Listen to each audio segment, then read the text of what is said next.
Балалар, бүгінгі қазақ тілі сабағымызға қош келдіңдер. Енді бәріміз орнымыздан тұрамыз. Мына тақтадағы психологиялық ахуалға назар аударамыз. Қанки бәріміз бірге.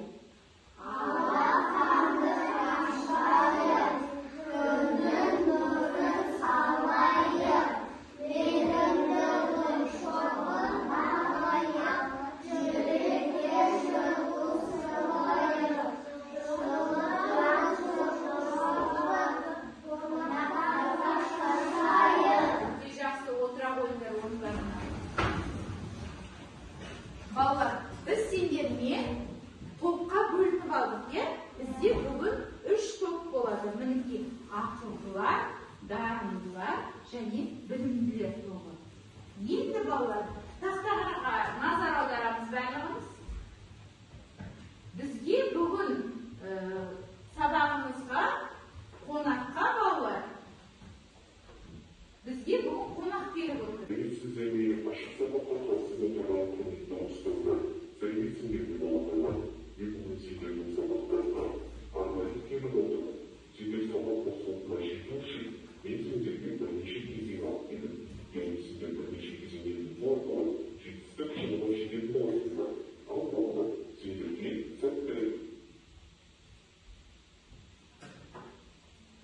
Балалар, көрінбей ме? Бүгінгі сабағымызға бізге қонаққа кім келіп отыр екен? Робот келіп отыр. Робот бізге не тілеп жатыр? Сабағымызға не тілеп жатыр? Сәтті. Себебі біз 3 топқа бөлініп алдық қой. Біз, яғни бүгін жарысамыз. Сондықтан да әрқайсымыз мұқият тақтаға қарап, не істейміз? Тапсырмаларды мұқият орындаймыз.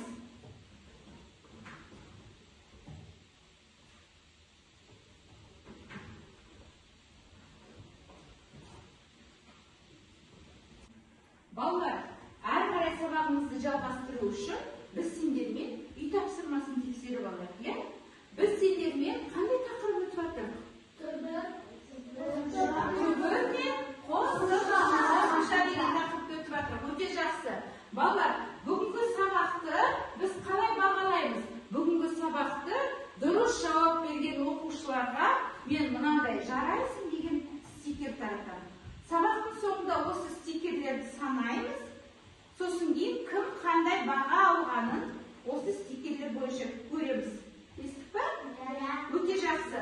Ондай болса, үй тапсырмасын тексеру үшін бізге әженің әңгімесі. Әже деген ол кім балалар? Анамыздың немесе әкеміздің анасы, Әже бізге қандай тілек тілеп отырады? Тек қана жақсы тілек тілеп отырады. Өте жақсы. Енді мына әже сендерге сұрақ қойайын деп тұр екен. Сұраққа жауап беру үшін не істейміз? Қолды көтереміз, шуламаймыз. Ал мұқият қараймыз.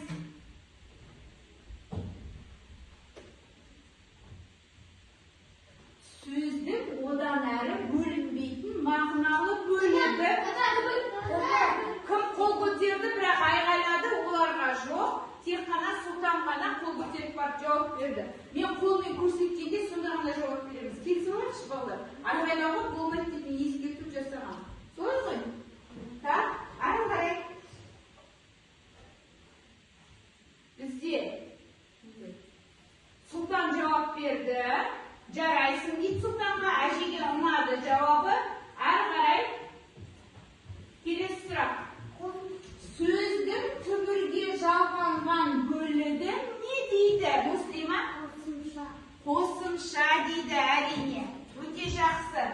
Дұрыс жауап берді ме? Қазір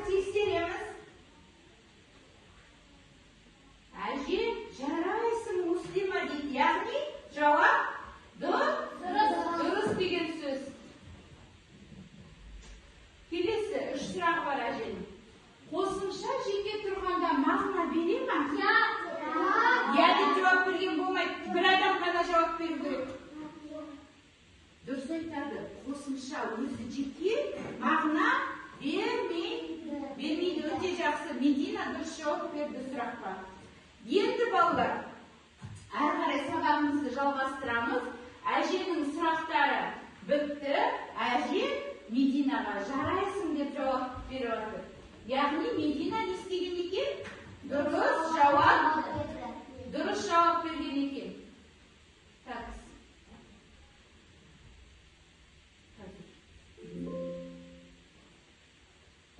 Енді сабағымызды жалғастырамыз.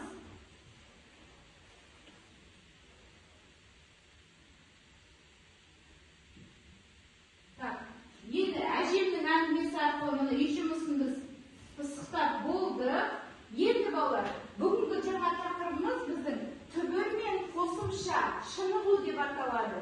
Біздің сабағымыздың мақсаты біз сендермен әрі қаратай түбір мен қосымшаны бұрынғы сабақтарда өттік қой, әрі қаратай осы тақырыпты бекітеміз балалар.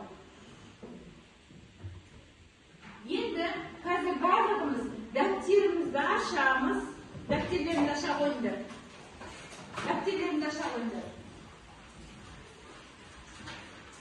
Үй тапсырмасынан кейін тексеруге орын қалдырып, келесі жолға екі саусағымызды қойып, бүгінгі күнді жазамыз.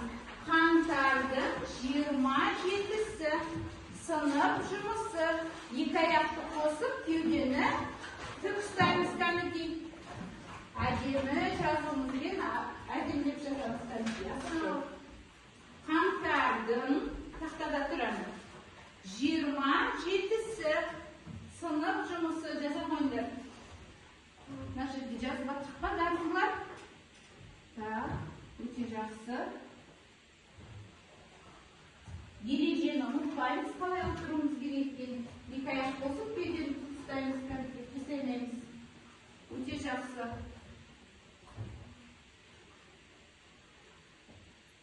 Кім жазып болды? Кәнекей академия болып отыра қалады. Қаламды орнына қойып қояды.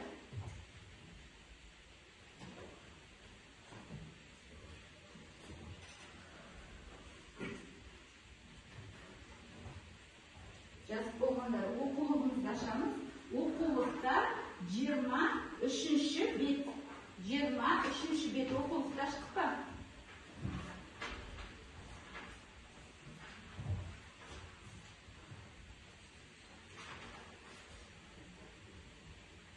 Райана болдық па жазып? Қаламды қойып қоямыз. Мен көріп болғандарын жазып.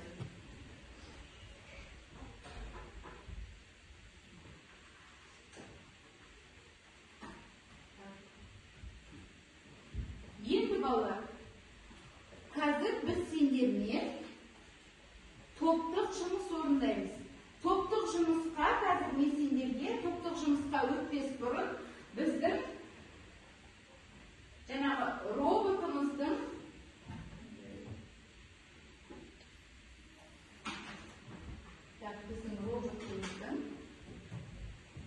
не айтатынын тыңдап аламыз.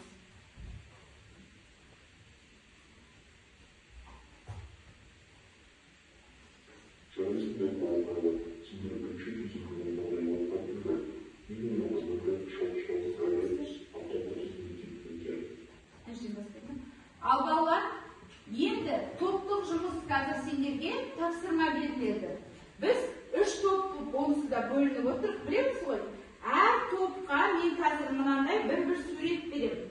Суретте қыс мезгілінде ойнап жүрген балалардың суреті берілген.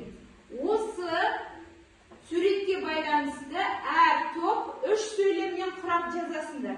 Түсінікті ғой? Сіздерге шаңғы мен сырғанау туралы болады сурет. Келесі екінші топқа шаңа мен сырғанау. Ал мына жерде коньки мен хоккей ойнап жүр. Көрдік па? Қазір сіздер мына алдарыңызда жатқан мына ақ қағазға 3 сөйлем құрастырып жазасыздар. Топ ережесін сақтаймыз. Топта бәріміз бір-бірімізге көмектесеміз. Өте жақсы. Ал ондай болса бастай қойыңдар жұмысты.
Болдыңдар ма? Орнымызға отырамыз да, қан белгі береміз онда.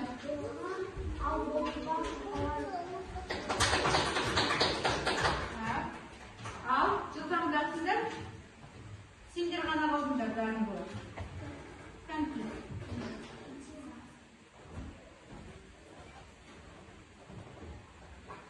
Болдық па балдар? Сонымен, мына ноқтан кім шығаттан кейін жазғанын қорғауға келе ғой. Аяғынан шығарма келе ғой. Келесі, барлығы сендерден кім шығады? Сендер болдыңдар ма? Сендер білмей тұр. Болдыңдар ма? Болдыңдар ма? Сен жақсы. Кім қорғайды? Кім шығады тақтаға? Келе ғой азамат, шыға қоя. Сендерден кім шығады қорғауға? Келе ғой, сұлтан шығам дейді. Ал енді бәріміз мұқият тыңдаймыз. Аяғынан оқи ғой.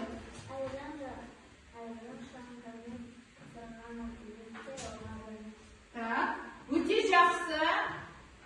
Тұса ғой, Аяжан. Молодец. Келесі азамат оқи ғой. Шамамен сырғанады. Омарға сырғанаған ұнады. Оған қатты. Өте жақсы. Накит.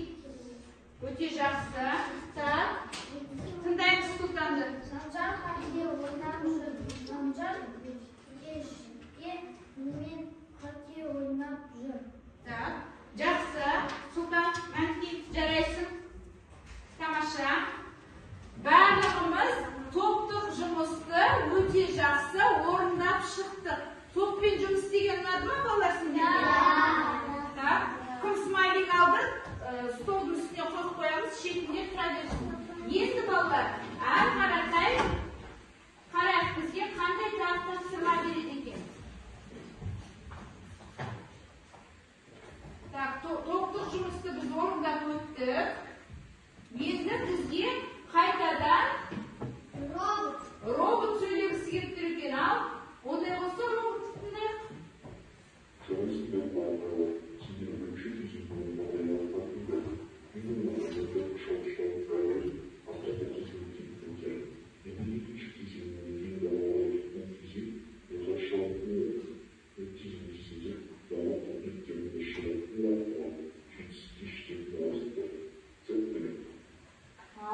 Бізге не тілеп жатыр? Бізге сәттілік тілеп жатыр. Ондай болса,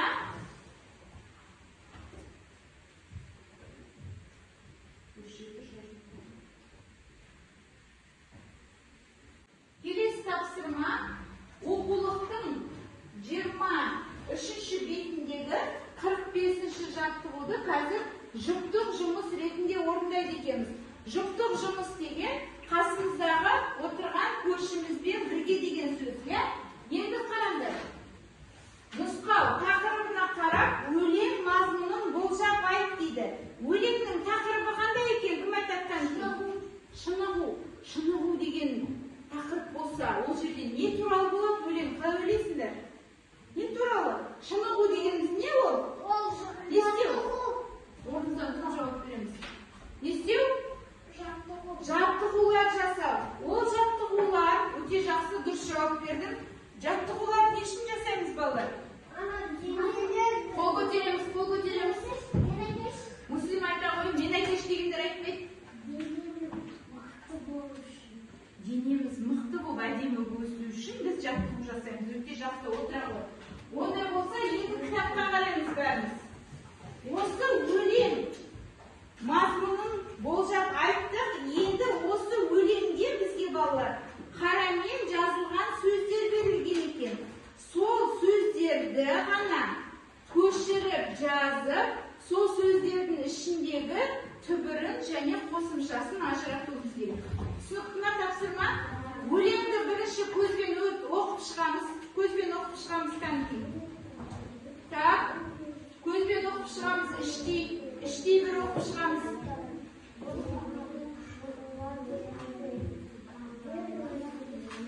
Так, енді қазір бастап бірге оқимыз. Бәріміздің көзіміз кітапта. Бірінші Азамат бастайды. Азаматқа жалғастырасын дегенде балалар дайын отырыңдар жалғастыруға. Бастай ғой Азамат.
жақсы, бұл мүмкін. Жас, бесінші жақсы. Үш сөзді ғана көшіріп жазамыз балалар. Қарамен жазылған үш сөзді ғана көшіріп жазамыз. Үш сөзді ғана. Төленге, қармен және балақай. Өте жақсы жаза қойыңдар. Тек қана сөздерді көшіріп жазып жатқандықтан арасына не қоямыз балалар? Өтір қоямыз. Өте жақсы. Екі аяғымызды қосып, кеудені тік ұстаймыз. Партада дұрыс отыру ережесін ұмытпаймыз. Так, өте жақсы. Жаза қойыңдар. Әмес, болдың ба жазып? Енді сөзді жазып болсақ, тапсырма қандай? Бұл жерде біз сөздерді не істеуіміз керек? Талдауымыз керек. Ол жерде не табуымыз керек? Түбір мен қосымшасын табамыз. Өте жақсы. Сұлтан дұрыс айтады. Қарындаштың көмегімен түбір және қосымшасын белгілейміз кәнекей. Түбір мен қосымшаны белгілей қойыңдар. Қарындашпен. Білеміз ғой, бізде тақтада да қалай белгілеуіміз керек екенін. Білеміз ғой, түбір қалай? Иә? Естеке түсіңдер. Түбірді қалай сызамыз? Саңырауқұлақтың басы сияқты сызамыз, иә? Ал қосымша ол жалғау болуы мүмкін, ол жұрнақ болуы мүмкін, иә? Ойланамыз, сосын барып сызамыз. Так, болдық па балалар?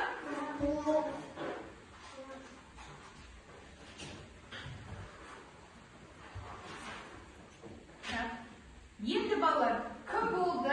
Қасында отырған досымен дәптерді айырбастайды. Бір-бірімізді тексеріп шығамыз, дұрыс жазыппыз ба? Бір-бірімізді тексеріп шығамыз, дәптер айырбастайды. Айырбастайды ол жазды. Үшеуін бір-бірлерімен айырбастайды. Медина саған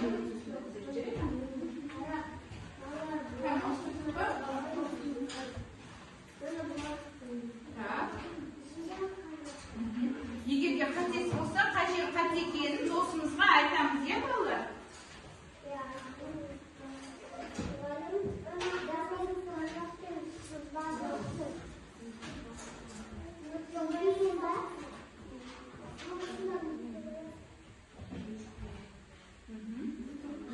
Қатесі болса, Сұлтан айтамыз сенің қатен бар екенін, қай жерді былай істеуге түсіндір. Так, болдық қой? Болдық па? Так. Тұңғызын көрдіңдер ма? Тексеріп бір-біріңді? Өте жақсы. Айнара көрдің ба бәрін тексеріп? Так. Ондай болса балалар. Ары қаратай жалғастырамыз. Жүктік жұмысты бәріміз орындап болдық. Бізге қайтадан робот бірден айтқысы келіп тұр екен балалар. Ондай болса роботты тыңдаймыз.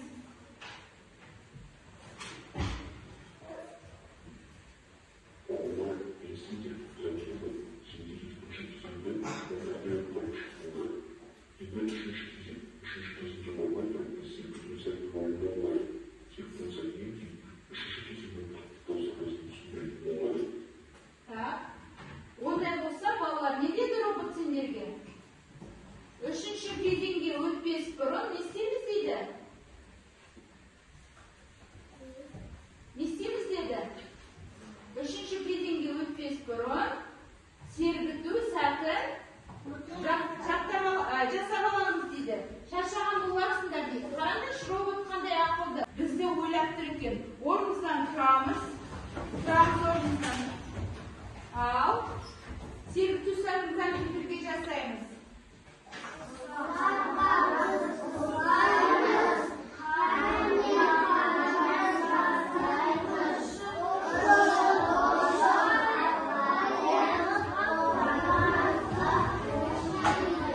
Өте жақсы. Кішкене демалып қалдық па балалар? Қане екі аяғымызды қосып, кеудемізді тік ұстап, әдемілеп отырамыз балалар.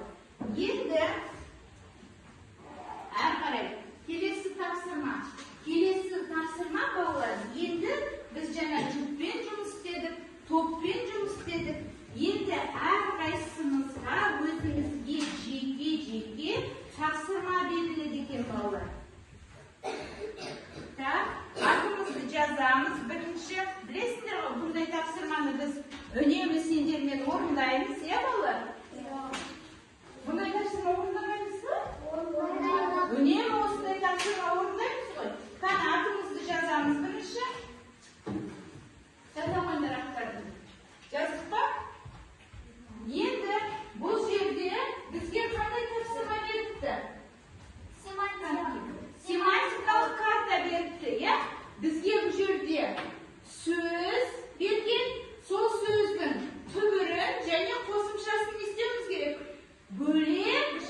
Балалар өте жақсы, мен қарап тұрмын, барлықтарың семантикалық картаны дұрыс толтырып жатсыңдар. Сондықтан мен қазір барлығына бір смайлик таратып бергім келіп тұр. Себебі ешкім де тапсырманы орындамай қарап отырған жоқ. Барлығы тапсырма орындаған екен. Не деген ақылды өздері. Қанти, Олжас, болындай ақы? Так, өте жақсы. Қанти, тамаша. Бүгін әп-әдемі жазыпты Медина, қандай ақылды бала. Жазып өте әдемі болып тұр екен. Семантикалық карталарын столдың шетінде солай тәрбесін. Сабақтың соңында мен сосын жинап аламын. Кестік пе балалар?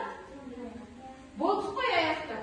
Аяқтап болғанда смайликтарымды жаңағы алған шетіне жеке жинап отырыңдар. Енді балалар, бәріміз аяқтап болса, ақырай жалғастырамыз сабағымызды. Енді балалар, қараңдар, қазір біз сабағымызды қорытындылау үшін сиқырлы қалам деген ойын ойнаймыз. Сиқырлы қалам.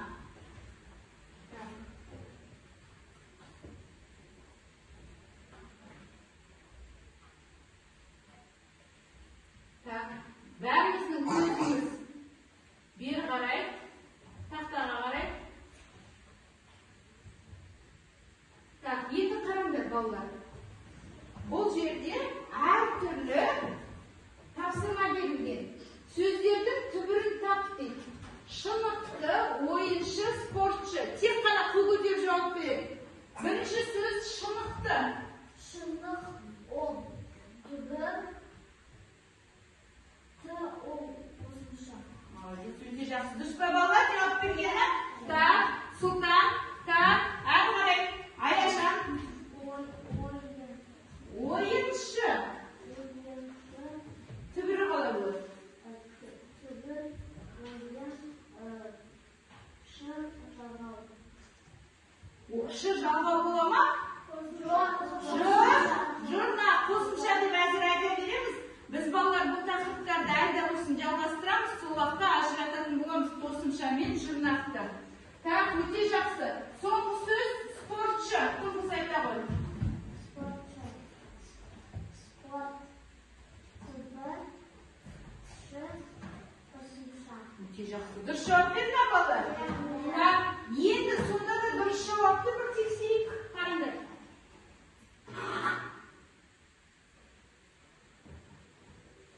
Шындық, ойын, спорт. Бәрін осылай айттық па түбірін?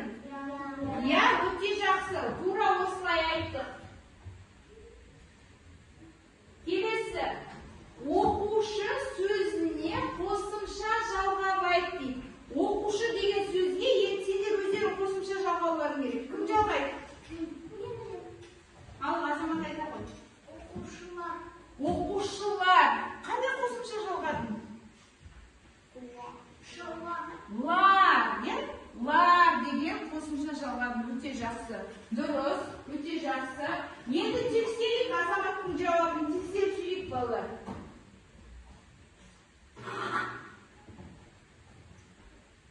Оқушыны, оқушылар әртүрлі қосымша жалға беруге бола ма? Әрине болады. Ол қатеге саналмайды. Өте жақсы. Әрі қарай. Шынығушы сөзінің түбірін табамыз енді. Шынығушы.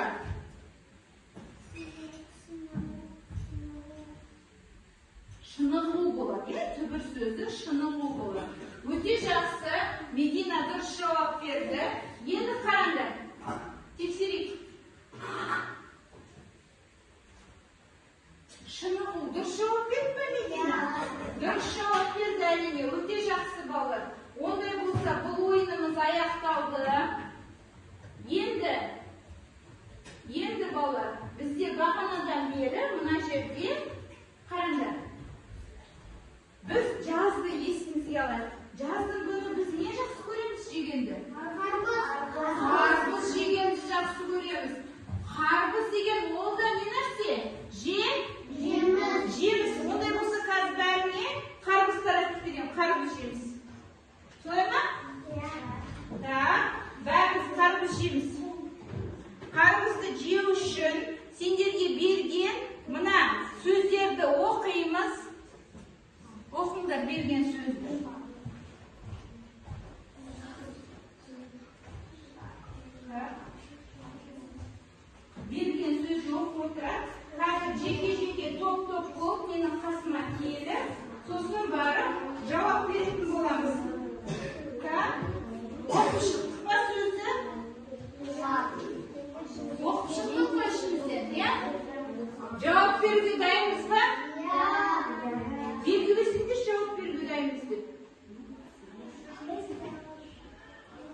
Ne isteyiniz? Ne isteyiniz? Ne isteyiniz? Ne isteyiniz? Ben gitsem, ondan olsa birinchi bo'lib aql bular kerak. Kela qo'ydirmanda. Travmamiz birimizning aqlimiz va birimiz. Tak, o'ta yaxshi o'qiymiz. Bunday misollar. Xiyar, qanday so'z? Tubir so'zmi, qo'shimcha so'zmi? Tak, durust emas javob bergan uchun biz smaylik bermaymiz, o'qishga rayona o'tira qo'yib, qarqara o'qi. Tubir so'zmi, qo'shimchami? Tak, durust emas. Darigir degan so'zni bolalar, tubiri qalay bo'ladi? Dari degan tubir bo'ladi. Ger degan qo'shimcha bo'ladi. Ikkovda javob bera olmadi. Tak, o'qi. Tubir so'zmi, qo'shimchami? Молодец, tubir so'z, men jaraysin. Smaylik al o'rnina bora qo'y, o'qi qo'y. O'qi. Kitob. Bu qanday so'z? Tubirmi, qo'shimchami? Qo'shimcha so'z emas, durust emas, o'qi, tubir so'z. Smaylik almaydi, o'qi, o'qi. Bayliq. Tubirmi, qo'shimchami? Qo'shimchali, молодец, men o'tira qo'y. O'qi. Now, ikkita tubir so'zmi, qo'shimchalimi? Qo'shimchali emas, u tubir so'z, o'qi, durust emas. Tak. O'qi. Tubir so'zmi, qo'shimchalimi? Yo'q, tubir so'zmi, qo'shimchami? Qo'shimcha. Tubiri qalay bo'ladi? Belgi ol tubiri. Siz qo'shimchalarni tejasiz. O'qqa javob beramiz. O'qi so'ng'ini. Ol qo'shimchami? Tubirmi? O'tir, bir javob bergan jo'qsiz, u tubir so'z. Tubir so'zmi, qo'shimchalimi? Tubir so'z o'ta yaxshi. Azamat o'qiy qo'y. To'lengi. Tubir so'zmi, qo'shimchalimi? Qo'shimchali. Qalay bo'ladi tubiri? To'len tubiri. Shart. Tubir so'zmi, qo'shimchalimi? Tubirmi, qo'shimchalimi? Tubir. Qo'rqmay aytsa nega tursin? Tak, o'ta yaxshi o'tira qo'y. Durust javob ber, tomosha. Tubir so'zmi, qo'shimchalimi? Tubir. Men jaraysin, o'ta yaxshi o'qiy qo'y. Al, tubir so'zmi, qo'shimchalimi? Qo'shimchali, tubiri qalay bo'ladi? Yes. Eskik degan tubiri bo'ladi, o'ta yaxshi. O'qi.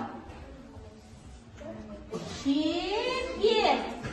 Tubir so'zmi, qo'shimchalimi? Qo'shimchali emas, tubir so'z bo'ladi, o'tir. Tubir so'zmi, qo'shimchalimi?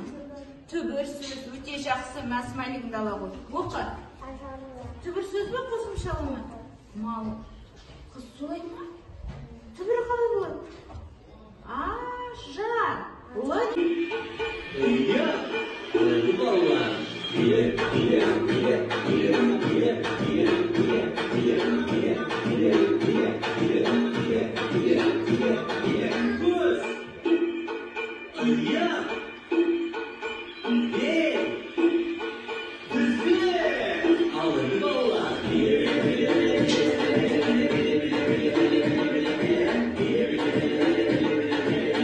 Ballar, endi onday bo'lsa, biz kastingermen kundaligimizni ashib, uyga topshirmamizni yozib olamiz. Ertang bizga ballar, sakshanba kuni bizga qozoq tili bor, sho'jaga yozamiz. 48-jattig'u. 24-betdagi 48-jattig'u olasizlar. Jamoat boshda jatqa jar deydi. Buna jamoat boshda sizga jatta bolalar kerak. Eskekni esen esedi, eskekishlar esen eskekni esedi. Jazib oldingmi topshirmani? Jazib oldim. Tak.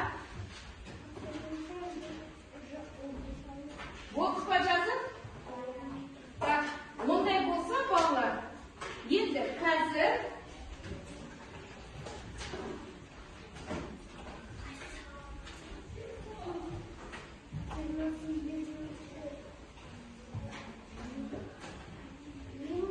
hozir bolalar, birinchi to'pdan bosdi.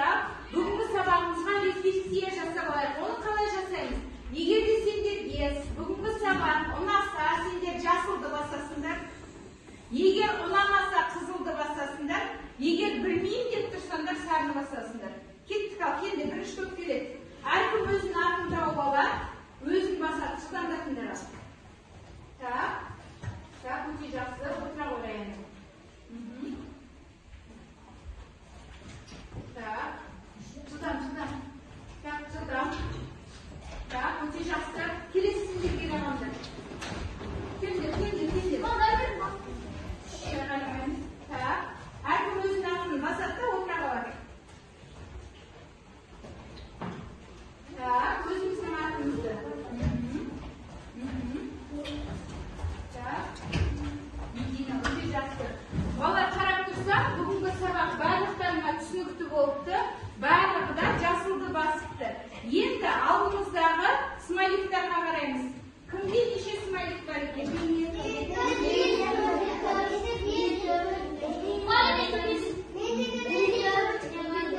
Отыра қойыңдар. Бүгінгі сабағымызға бізде Сұлтан, Аяжан, Азамат өте жақсы қатысты. Муслима өте жақсы қатысты. 4 смайлик жинапты. Ал қалғандары келесі жолғы сабақтарға бұдан да жақсы қатысады деп ойлаймын. Жақсы ма балалар? Енді балалар қараңдар. Сендерге робот тағы да бірдеме айтқысы келіп тұр екен. Роботты тыңдаймыз ба? Не айтқысы келді екен, тыңдаймыз.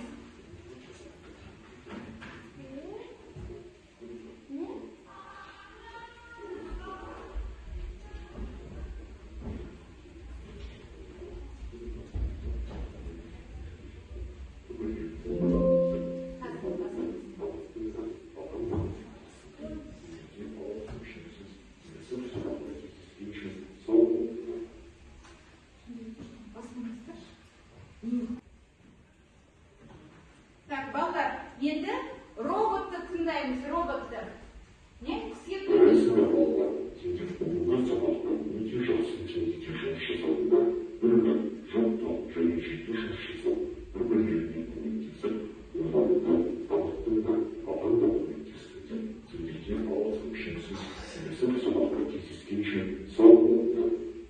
неге өтеміз роботқа? Сау болыңыз деп. Маған да өте ұнады. Сабаққа бүгін белсенді, жақсы қатыстыңдар. Сендерге рахмет. Бірнеше тапсырма орындап біз сендермен шаршадық, е? Ондай болса орнымыздан тұрамыз. Қазір серуен сәтін жасаймыз. Шаш, ұлма, ауыз, алынды балалар.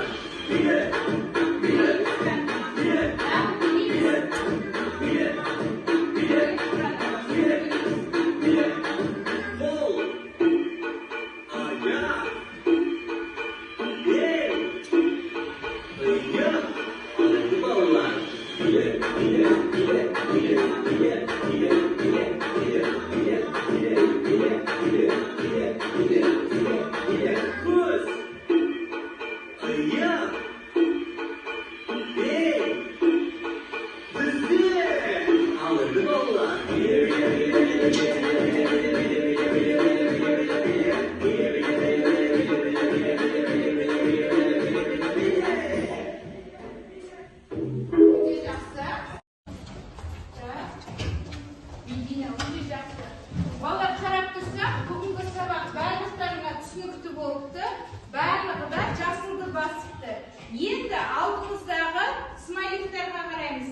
Кімде неше смайлик бар екен?